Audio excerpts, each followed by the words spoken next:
Welcome to All the Good Things, a podcast series brought to you by Hugo, your partner digital health engagement platform, in collaboration with the Social Gem. I'm your host, Priyanka, the co founder at Hugo and a health professional based in the vibrant city of Dubai. Through these episodes, we will delve into expert tips, useful insights, uplifting stories, and all things good about metabolic health and longevity. Today, we are talking about the relationship of the hustle culture and its impact on well being. And for this conversation, I have two guests who's joined me today. My first guest is Misha Akbar. She is the founder of an innovative online mental health startup called Sama Health, which is focused on culturally relevant therapy for South Asians in this region. My second guest is Anushri Pedara, and she is a counseling psychotherapist who works with the holistic approach of the Gestalt, where carrying the vision, turning the wounds into wisdom. How amazing is that?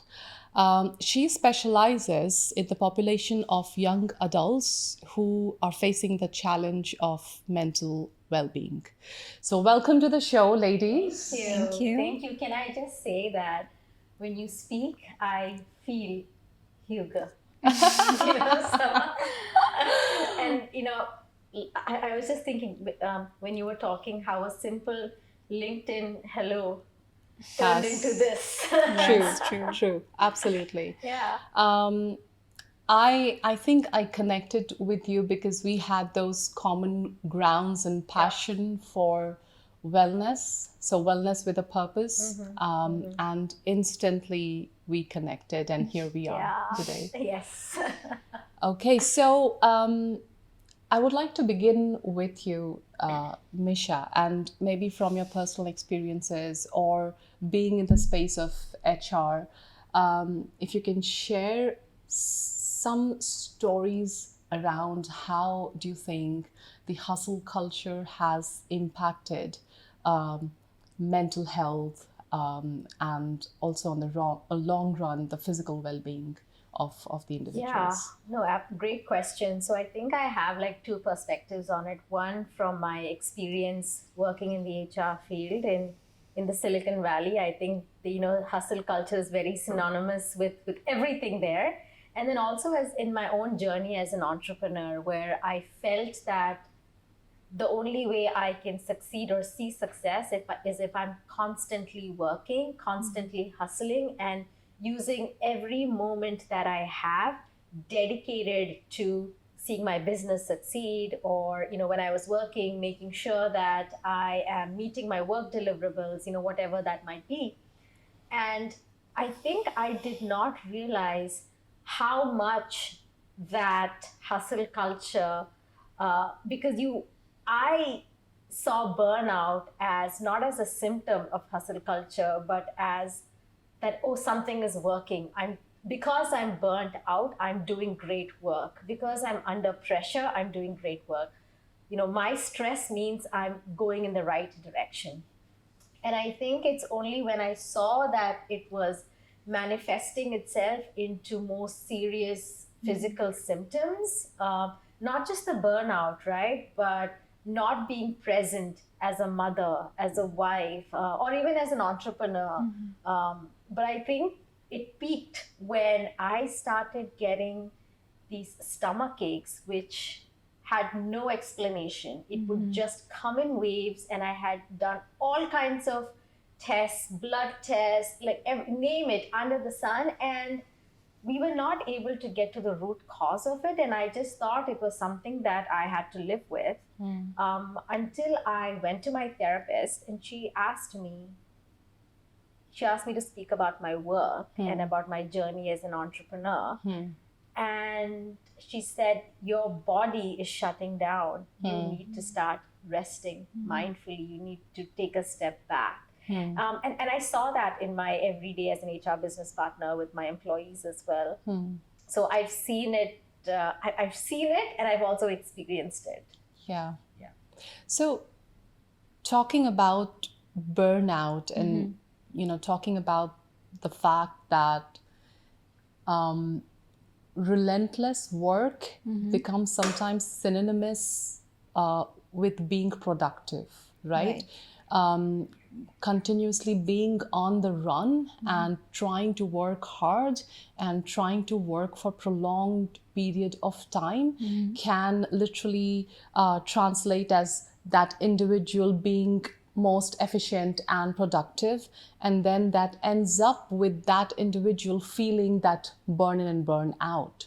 So Anushri, to you, how do you think one can identify ahead in time that, that I am kind of now walking towards being in that phase? And how does one identify those trigger points or those scenarios? And what do you think they must do in order to remedy that? Right. I could not help but, when Misha was talking about how she felt like being productive, and that it's only when I'm seeing my body feel that stress and go through that experience is when I know that I'm working. And that's the challenge that we're facing today, is until unless we see something physically is only when we're going to believe that, oh, this is what it is. And it answers your question as well, because until unless we feel pain, till then we do not give it that acknowledgement that, oh yes, I have some problem. Because when we're talking about mental health, one of the reasons that people still do not take it to that level of a challenge, we are talking about it. There's a big awareness after COVID-19. There is an over-awareness, I would say. But the challenge that still comes is that we have this self-talk with ourselves when we're feeling anxious or when we're feeling stressed, that, oh no, that's just another challenge that we need to power through, and that is, it comes under the realm of being productive. Then if I be productive, if I'm focused on something, this is going to go away. So we don't acknowledge that that anxiety as it is, because we don't see it as a symptom till we see it physically. Where we're like, oh, okay, now I'm having a stomach ache. For me personally, when I would be burnt out, I would feel it on my shoulders. So it would come in different ways. So I would say that it is a bit of an organization in terms of taking it 5 steps away. And I remember that when we were having the talk, Misha and I had told her the same thing, that one thing that people need to understand today is that work is part of their life.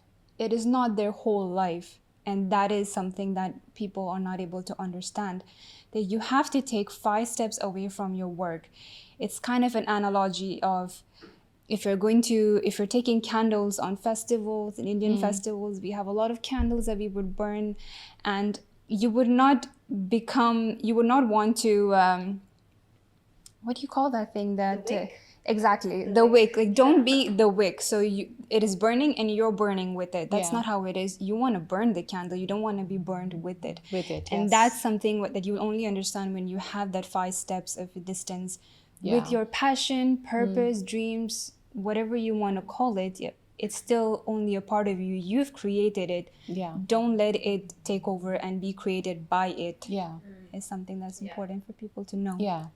That's really important what you said. So talking about my personal experience of late, now being an entrepreneur, obviously I have so much on my plate on a daily basis. I'm also a mother of 2 girls. So you can only imagine the load of priorities I have, and everything is a priority. My startup is my baby, and I need to make sure that I nurture every aspect of my life in all directions. So what I have started to do is that I have started to hyper prioritize even the priorities. There are so many things important in life that we must do, but what is most important for me today? And then I have a line that I have drawn that I don't go beyond that point, putting me through doing that hard work only because I want to achieve my day's goal. Achieving my day's goal is not important for me anymore. I think because if I have me with myself, till the end is what is most important. Right. Yeah. So just trying to kind of manage and hyper prioritize, and in that sense, I try to complete the task and manage myself as well as my duties. The other day, I remember, Misha, I had to meet you. And Yes. I requested you last minute that can I just push the meeting, by a couple of hours, only because that time my priority was my daughter. And then I try to make sure that I do what is most important for me.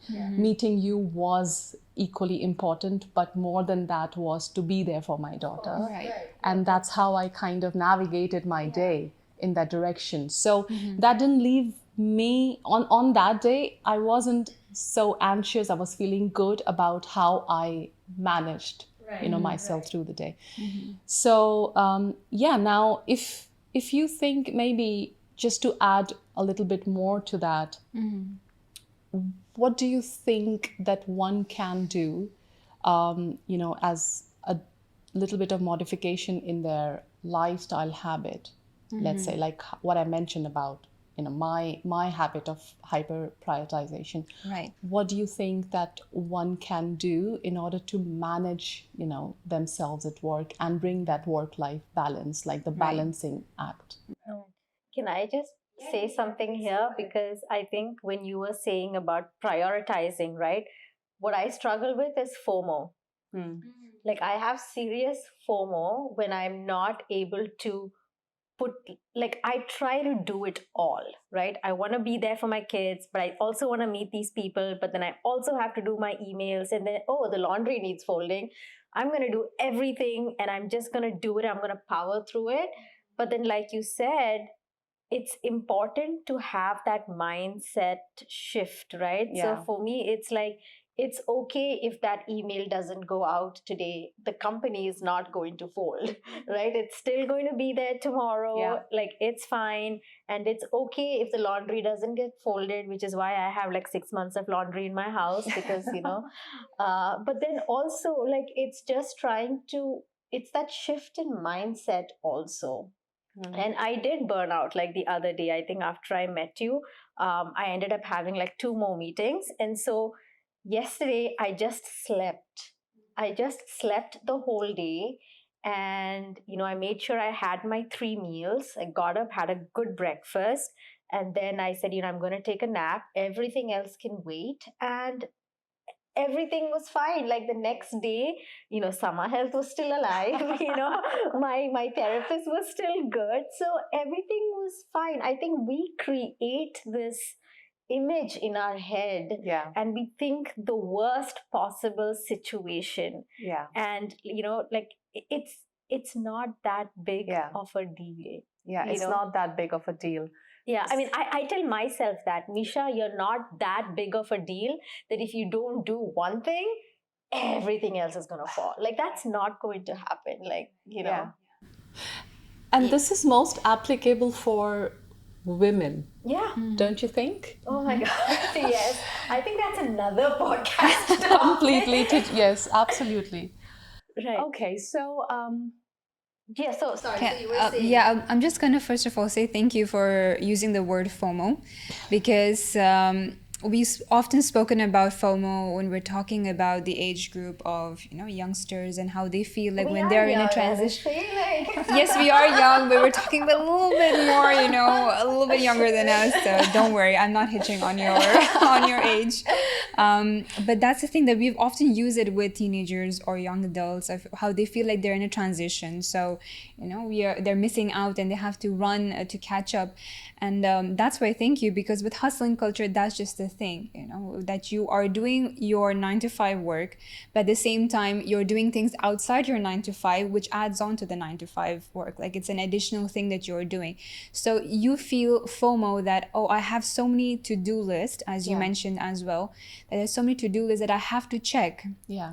And if I would then answer your question of what are some practical things we could do, one is get your foundations right. So you're sleeping, you're eating, your self-care in terms of doing some grounding techniques. So in the morning, if you are interested in trying out yoga or do some breathing exercises to start the day. Yeah. But taking a step back and just Yeah. walking through whatever works in your favor as grounding is very, very important. So I would say first make sure your foundations are right, because whatever you're gonna build the pillar on it, it will only stay stable as long as the foundation is good. Yeah. Otherwise it's gonna, it's gonna fall away. Yeah. And another one I would just want to add on to this is, if you're talking about the narrative, as Misha was telling from her experience, that you're not that big of a deal, like the world is gonna go tomorrow, it's still gonna circle even if you don't do some of these things.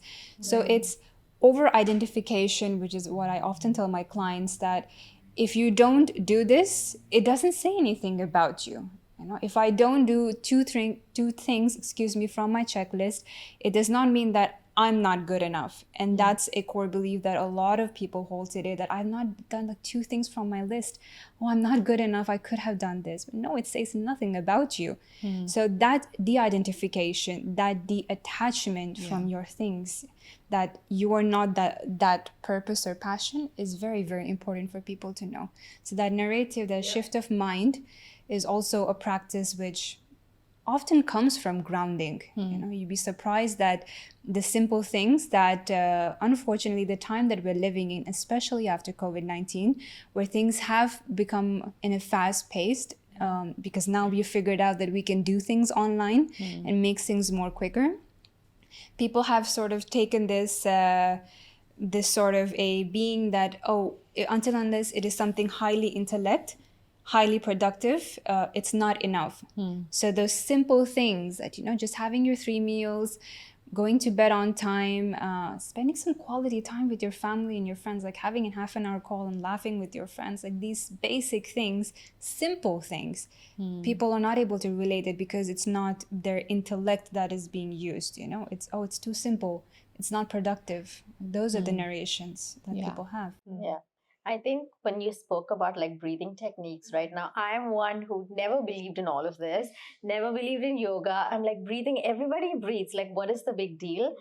But ever since I, because of the whole, burnout and all of that, and even my doctor's like just try breathing, and I'm like, but we all breathe. Like, what is this? Like, take a long breath. Like, it doesn't work.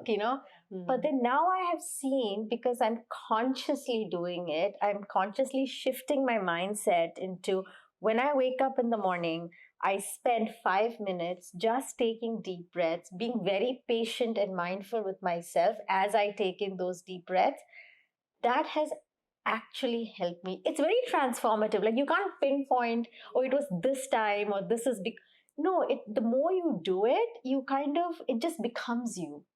And then you go like, oh wow, like that made a difference. Like, I didn't know it could have such a huge impact, right? And that is where you get to know the bridge between the mind and body as well. Yeah. Oh, totally. Because totally. people often have this thing of, when talking about mental health, it's only to do with mind. No, it's mind and body as one. Yeah. And breath is the bridge that can easily help you become aware of that. Yeah, totally. No, I agree with that 100%.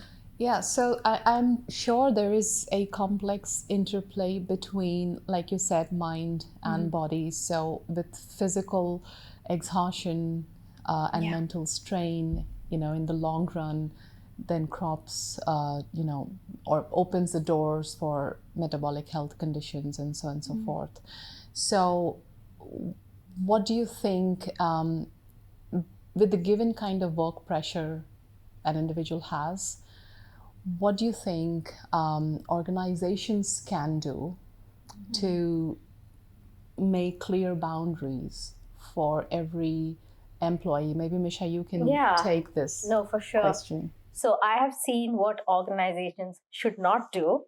But I've also come to appreciate that, because I think in the world that we're living in, any small effort should be recognized. and should be applauded, like in countries where we're not even having these mental health conversations, right? So what I have seen that really works, and in my personal experience, is going beyond having a mental health day every month, or having a yoga day or a mental health awareness week where everyone's logging in their running hours and the competitions on like steps and this and that. But I think what goes beyond that is having leaders understand and appreciate their employees, and coming from a place of vulnerability, truly asking an employee, how are you doing today? Is there anything I can help you with? Do you need, like, if the employee is going through any, like, even like struggle. When I talk about struggle, I think it's even picking up your kid in the afternoon from school, going to a parent teacher meeting, attending their concert, like whatever it might be, communicating that to your manager, and having the leaders and the managers come from a place of empathy. We're like, I get you, I hear you. Let me help set you up for success. Go for the concert. We got your back.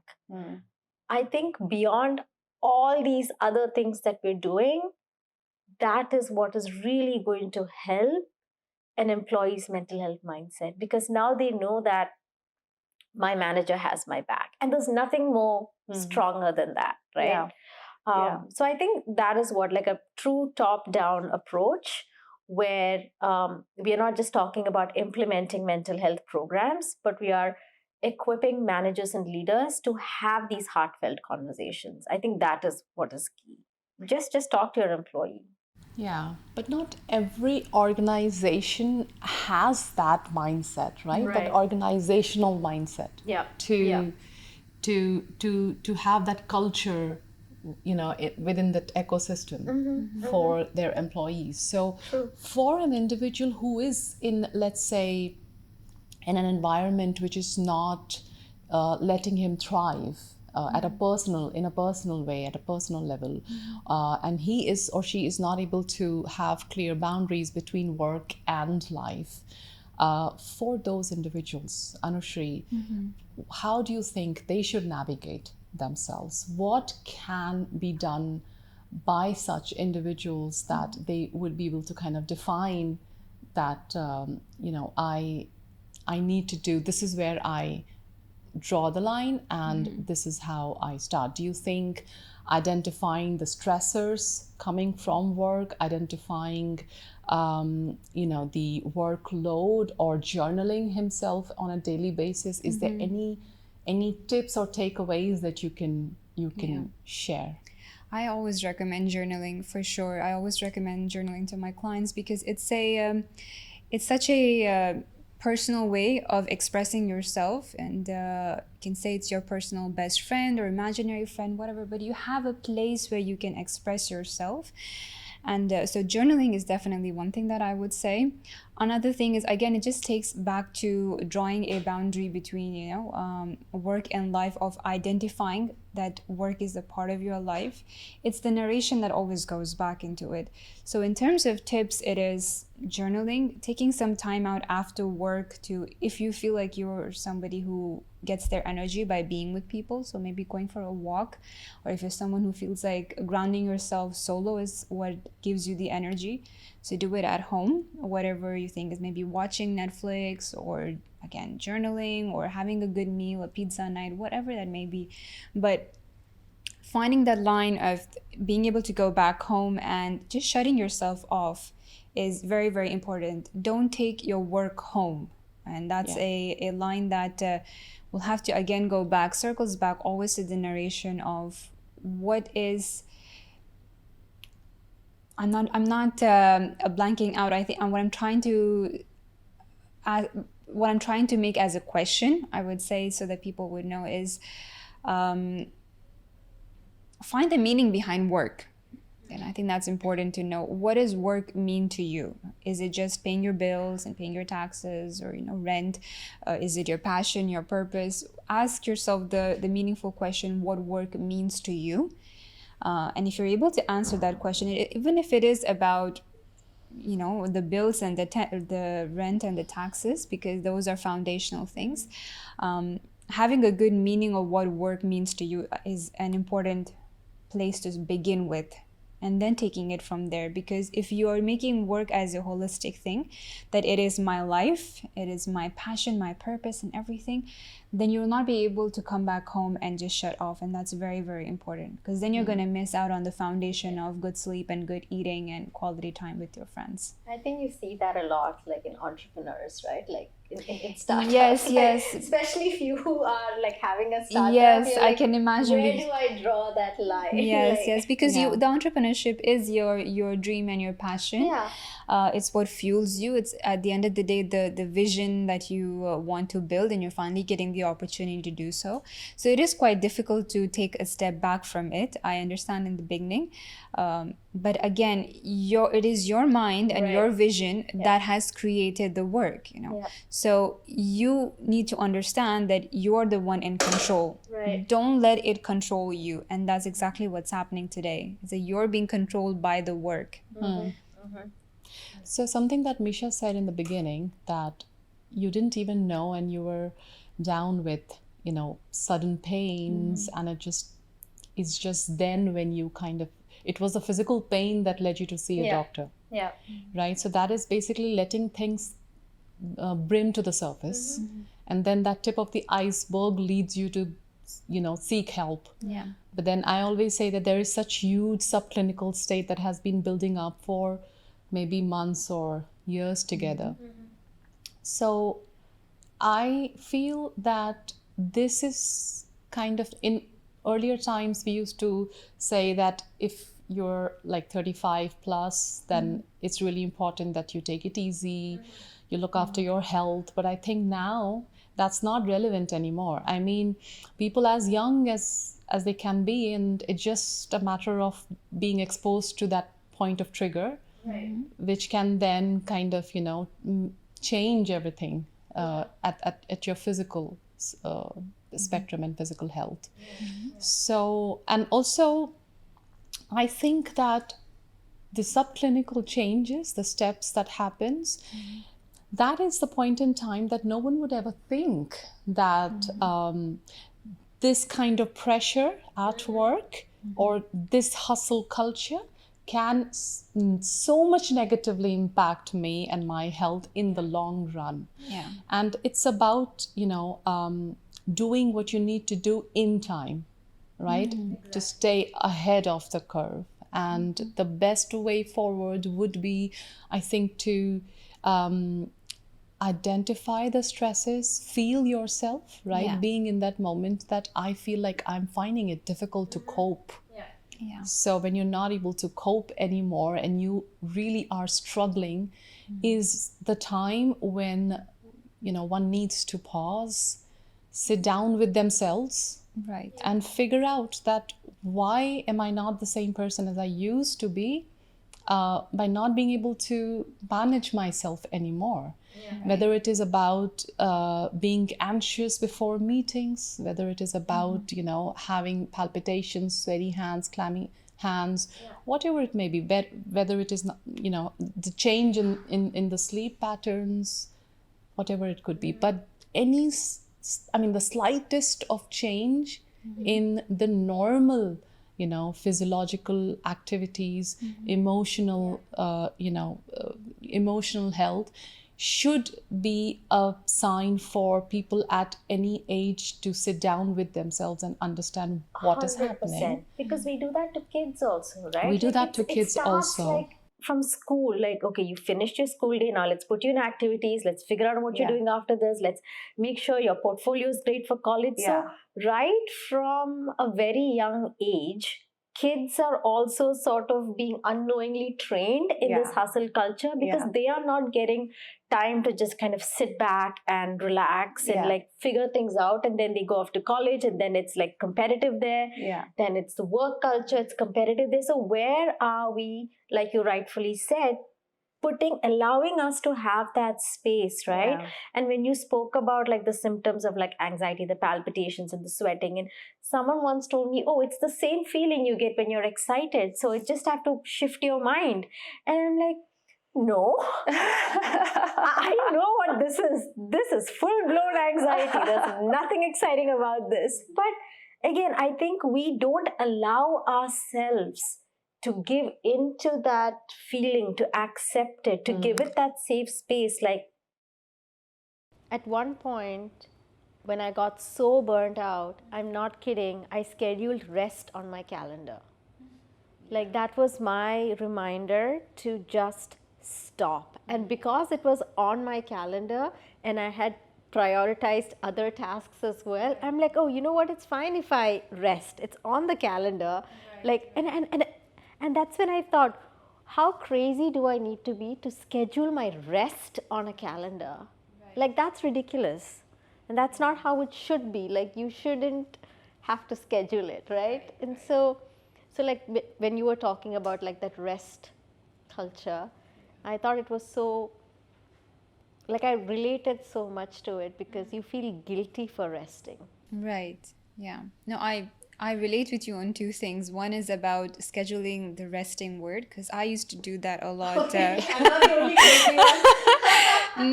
No. I mean, don't take the title of my profession as anything. I'm only human. And with resting, I used to do the same thing because I felt the hustling culture more as an impact after I graduated.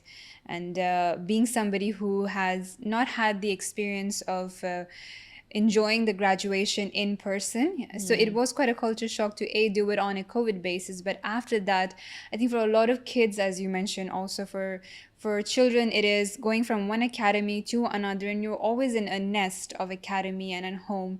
And then when you are out into the open in the world where there is no more nest and now you have to fly, the hustling culture really hits you differently. And it's my personal experience of not knowing how to do, what to do, and feeling the FOMO of, oh, I have to, maybe create something, do something. I can see my classmates doing it and I feel left behind. So a lot of self-blame, a lot of self-analysis, a lot of wanting to be in control, as you were speaking about going against the current. So these things I have experienced as well. And if I would add on to what Misha was just saying about, introducing the concept of resting in school, but also in an organization, it's and if I have to acknowledge the idea that it's quite a big shame that we have to even introduce that. And I'm glad that we're using this podcast as an opportunity for people to reconnect with that. Something that comes so natural, something that should come so natural as resting. We have to reintroduce it. And the way that it has to go is it has to change the narration. You have to change the narration on how you are welcoming the word resting. Because as Misha was again saying, the feeling of guilt and the feeling of self-blame that when I'm not doing anything productive, if I'm just sitting and relaxing, or even if I'm just watching TV, oh, I'm wasting my time. I could use this time to, do something extra that can add on to my 9 to 5, or that can add on to the side work that I'm doing, the side hustle that I'm doing. And it's this relation of, it's okay to sit in solitude. It's okay to listen to the voice in your head. And I think that's I don't know, I feel like we have to do a completely different podcast for this, but it's the narrations in your head that people are also very scared to hear when you're in solitude. It's this the voices of, I'm not good enough, I'm feeling guilty, this feeling that you have, this uncomfortable feeling of that can either hit you like anxiety or depression, which we would say like hyper arousal and hypo arousal. And this is where the concept of window of tolerance I would like to introduce is, because when you're talking about breath work, what breath work does is that it brings you in that window of tolerance. So the window of tolerance is your balance, where you're able to see clarity, there's calmness, there is a balance of approaching things. And when you're in a hyper arousal, you're anxious and you're stressed, and there is blurring. And hyper arousal is a depressive state, so now I don't want to work, I'm too tired. So it's the clash that is happening. So what the breath work does is it brings you into that window of tolerance. And if it's just, I added this because I wanted people to have a bit of an educated perspective to it also, but it's this importance of sitting in solitude, and it doesn't have to be meditation, but it's importance of sitting in solitude with just yourself and knowing yourself as a person of how I'm thinking, um, who am I in this stage of my life.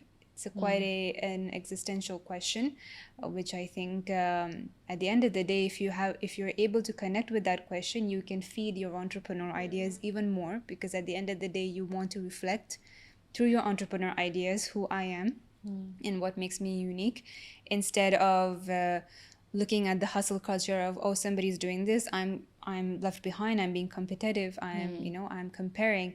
So the importance of resting needs to be reintroduced in organization, either through workshops, reintroduced in schools with an example that I just had with my mom today, because I was with my mother today and I was drying her hair, and she just put her head down on the table and she asked me, did you ever have a resting period in school? I'm Yeah. like, what is resting period? It's like, when we would have rainy days in school back in our time, we would be told to just go to sleep for some time. And I laughed and I said, oh true. my gosh. Yeah. Yeah. That we never experienced that. I'm like, well, your time was definitely better than ours, and now we're going, because that never existed. And it used to rain pretty often back then. Oh, that's I mean, when you said side hustle, Yeah. I was thinking that term needs to be done away with. Yeah. Side hustle. Yeah. Because It's still I a thing. feel, yeah, it needs to like be something else. I don't know, something that's more positive. Like Yeah. side hustle just Yeah. feels like Yeah. you It are doesn't, you need to continuously like be doing something. I think it's like all in the doesn't mind. sound positive at all. It doesn't, right? Yeah, when you just True. said side hustle, so I'm like, doesn't sound very positive. Yeah. Yeah. What's your take on perceived stress, which often happens with individuals who are kind of maybe living this entire hustle culture on a daily basis? What's your take on perceived stress? How can one identify, that they are going through, Yeah. stress and what they can do about it? One thing that I would say is, as Misha was telling about knowing the difference between what anxiety is and acute stress is and what chronic stress is, I think it's important that people re-educate themselves about the terminologies, because the terminologies are being misused, especially in my experience, at least after COVID-19, where there was a rise in the mental health, and there's an over awareness, so much awareness that people are starting to Dr. Google themselves with a couple of symptoms, and knowing that the difference between the terminologies, oh, this is acute stress, oh, this is chronic stress, this is like an anxiety. Acute stress is not bad, because acute stress gives you a motivation and it's a little bit of a push of wanting to get out of your comfort zone, so that's okay. But chronic stress is that, okay, something in this environment is triggering me. Is it the lights, or is it have I been in this situation before? What about the situation is resonating? So knowing a little bit of that difference, yeah. And this is, I don't want to say that a person needs to be in the situation to like be in a triggering situation to have to experience that. Now listen to your body. But it's also a good time to listen to your body at that time. So when you're in a situation where you're feeling that acute stress, what are the symptoms? Is it just about your hands becoming sweaty, or your heart becoming increase in palpitation? But if you're feeling like, oh, I cannot breathe, and that I'm feeling suffocated, and now this is going into a chronic zone. Yeah. So taking a step back, and relating to your body while taking a step back, like, you know what, I'm just going to go out for some air, ground myself with some breathing, and then come back. Yeah. So being able to listen to your body is very, very important. And of course, then going back, once you're out of the zone, once you're out of that situation, going back and reflecting is very, very important. And this is where I say, again, your narrative, because I'm constantly using this word in this podcast, because it's the narration that you have with something that will express your relation with it. For example, if I were to say somebody who comes with with a trauma, a goal of an anxiety. I mean, youngsters have a lot of that with performance anxiety or with childhood trauma. And the grief cycle, when it goes back to the parents, there is I often tell them that what is done, and we are going to give this space to, of course, talk about it. We're going to give you this space of expressing, because half the time, in my experience, at least with anxiety, half the time it goes when they're given that space to just speak. Because when you're talking about anxiety and depression, it is the words that have not been given the chance to be expressed. Exactly. It's giving them the validation, plus it's allowing themselves to say what they want to say without having to feel that guilt. So it's the space that you give them, while at the same time it is then noticing the narration that they have with it. That, oh, I'm not doing this because I don't think I will be a good child. So that's the narration, that's the cognitive belief that they have. And with that narration, what's helped is that, okay, what is done is done. Let us now change the relationship with the past. There's got to be something that you've learned from your wound. It's what's made you maybe resilient today. It's what's made you more solution focused today. It's probably what's made you even empathetic today. So that's your wisdom that you've taken away. And the importance of bringing them in the present and showing them the mirror that these are your wisdom is very, very important, because then it's now that, okay, the wound has been done, but I've taken something away from it. So a reflection of your question, a reflection of going back into, these were my symptoms. They're telling me something about myself. I need to listen. And that's something that's very, very important. Today, people, when there are symptoms, oh, I gotta go to the side hustle or hustling. I'm just gonna pop a pill. I got a Panadol and I got some, have a coffee. Just take the external help, and then they move on. Keep going. Yeah. And that is also so much to meet expectations. Exactly. Yeah. That others have on me. Yeah. So I need to meet their expectations. I need to excel at work. I need to be more productive. I need to meet the deadline. So maybe stay ahead of it. Gosh, and it takes a toll, like you said. I feel like it takes such a huge toll on like women. Yes. And you're like, when can I just peel the layers of all my perceived identities and just be me and be fine with it? Is it self-inflicted to some extent? Do you think so? I think it's To a lot some of extent, generational trauma it as is. well. That's a Because that's a whole different topic. we know, I know because we keep talking about this generational trauma, but I yeah. think it is like, what is like the expectation that's been set forth, and not allowing us the freedom to know that, oh, there is another viewpoint, or there is another perspective. Like growing up, like for me, it was school, get your degree, get married, have a kid, and then get a job. Like, it was like sort of, the roles were already set out. So I grew up with that foundation of, oh, can I question these roles? Because no one else around me seems to be questioning it. Now it is different. Now we are questioning it. We are realizing that we have a choice, like we have the power to decide what we want to do. But like for me, it's that I have that mindset still that, oh no, but I am a mother, like I have to do this, or like it is my duty to do this. And having that supportive network really helps. Yeah, and it is, if I would just take your words, it's that that narration of I have to or I should do it is where your question of self-infliction comes, because yes, it is meeting other people's expectations, but it's how much you have introjected that expectations and made it my expectations. So now you've personalized it, that it is maybe about me as well, because people are asking me to do it. Maybe I'm the only one who can do it. That's not true. Somebody else can also do your role. So it's about knowing that here are my limitations to my gifts, and then somebody else will walk in with their gifts, and you make a community and you make it work. Right. It's like having your boundaries, exactly. right? And it's a self-inflicted hustling culture. You don't have to do it. We just need do to it. change the mindset. Right. Mindset I think shift. it all boils down to mindset shift, and the narration, and then everything will be kumbaya after that.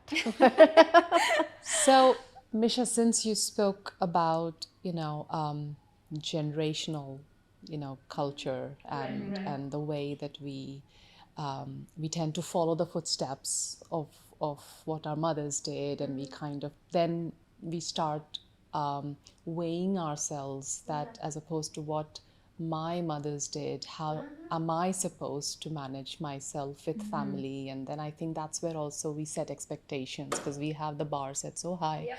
And we try to be that perfect person in the family. So I wanted to ask you on this note, this brings me to the question of culturally relevant mental health support for, I think, specifically for women. And I think that's where Sama Health comes into picture. So what probed you into founding Sama Health? It's a story. Just want to know your journey into No, the... of course. Do we have time for another podcast? No, but Sama Health was really born out of my own mental health journey. So I'm a Dubai kid, grew up in Dubai. Like, without giving away my age too much. So in the 90s, I went through a major mental health breakdown. I was in high school. It was really, really bad. I think just, anxiety over like performing in school and just having a lot of the family situation. I had a major mental health breakdown, and my parents didn't know what to do. Bless their heart, it all came from a good place, but we didn't know where to go or what to do. So typical brown family fashion: sweep it under the rug, and if you can't see it, it doesn't exist, right? And so that was, how we were all we thought that suffering builds resilience and that makes you stronger. So the less you talk about your issues, the stronger you are. So I, fast forward a few years back, I moved to the US, had my kids, and I had postpartum depression with both my kids. And I didn't know what it was. I didn't realize it was depression until my husband pushed me into therapy. And I was in the US at that time, and I didn't even know what therapy was because we never spoke about mental health. And I struggled to find somebody who would get me and understand the expectations that I have of myself and how a lot of it was generation based. And I remember the funniest thing when I went to the therapist. She was great. She's fantastic in her field. A lot of respect to her. I said that I had an arranged marriage, and she couldn't fathom it. Because in her world, arranged marriage is what you see in movies where the girl is shuttled off to this place and she doesn't know who she's marrying, and and the first question she asked me is, "Are you safe?" And I'm like, "I am safe," So, and the session was about an hour long. I honestly thought she should pay me for that session because I spent 45 minutes explaining the history of arranged marriages, history of Muslim cultures, and so I realized that there is a need for culturally relevant therapy. And I realized more so in Dubai after COVID that we have the largest South Asian population here. There's a lot of expats here, and we need to sort of build that, or bridge that gap really, because therapy is expensive. We have, South Asian cultures have stigma, have taboo. It took me 14 years to admit to myself that I needed therapy, that it was okay to have anxiety and depression, and therapy is not fixing, it's not a fixing thing, but more to how can I be a better, stronger version of myself. So if it took me 14 years, I can imagine how long it would take other people. So that's what Sama Health is trying to solve for. We're trying to build more awareness. We're trying to make it easier for people to seek therapy, find therapy, and speak to people who understand the cultural relevance of the struggles of the South Asian population. So that's why I started Sama Health. That's amazing.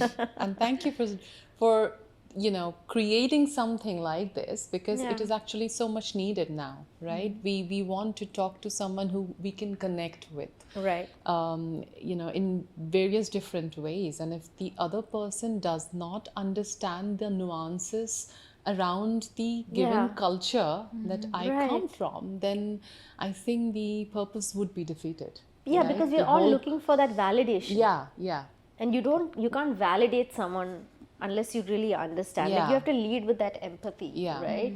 absolutely. Yeah, it's funny because I think in my, search for the right therapist, I had like spoken about, like in South Asian culture, especially Muslim cultures, we don't really hug our dads. So I was just telling my therapist that I'm so far away from my dad, like I miss him. And she's like, the next time you go, just give him a big hug. And I'm like, that would give him an anxiety attack. And then that's a whole different problem. So like I needed someone who would understand that, Understand, yeah. And so my like South Asian therapist was like, well, next time you go, just sit with him. Go for a movie with him. Yeah. So like understanding that, Yeah, like yeah. telling me like how I can do that is so much needed. Yeah. Where we shouldn't be the ones trying to take what our therapist tells us and then we have to figure out the solution ourselves. We have to evolve it to suit us. Shouldn't be like that, right? So yeah. So I think that brings us to the end of this show. This was And awesome. I This loved was it. awesome. I loved it too. And I think to just put it together, I would say ambition and growth and money is never going to be out of fashion. But to be more self-aware of one's own health and to be compassionate to oneself is of essence, right? To do justice to your own longevity, your own personal relationships, and to the complete dimension of holistic wellness for Right. oneself. If health is everything, we have health, we have everything in life. Yeah. I would say. So yeah, to add to that, I think it is also very important for organizations to introduce, different strategies to create that ecosystem or culture within their companies that caters to employee health and wellness in the truest sense possible. Yeah, and we are in the best country to do that. To because do where that. else can you see a melting pot of so many cultures? Yes, absolutely. So it's not the one-off, mental health days or No. one-off, those celebrations at your workplace. Every day should be a is- mental health day. So something which is more sustainable that can be a part of your day-to-day, Right. routine. Right. That helps employees also to be a lot more open, vocal, to have that one-on-one communication or to feel that they are included in that Yes. way in Yeah. their workplace, to be able to have that conversation and the sense of comfort Yeah. at workplace. Yeah, like I say, a company's first customers or your first target audience Yeah. are your employees because that's what makes a company. Correct. That's the culture. Yeah. So if you support your culture, everything else will fall into place. Happy into employees, higher productivity, Yeah. better business goals. I mean, Yeah. it's Yeah. that should be a quote somewhere. I'm Should be, sure it is. definitely. Perfect. So thank you so much to both of you for sharing your invaluable insights and stories and your personal experiences. I'm so grateful to have you both Thank you. here Thank with you. me today. And thank you for those who have joined in, and thank you for tuning in and to listen to our stories and all the different perspectives that we have put across. On this note, I would say that every single day is a brand new opportunity to embrace good health. So it's never too late, and you can start anytime whenever you feel that it's time for you to begin. Thank you so much. Be happy, khush raho, and until next time, take care. Can I clap? Because it was so awesome.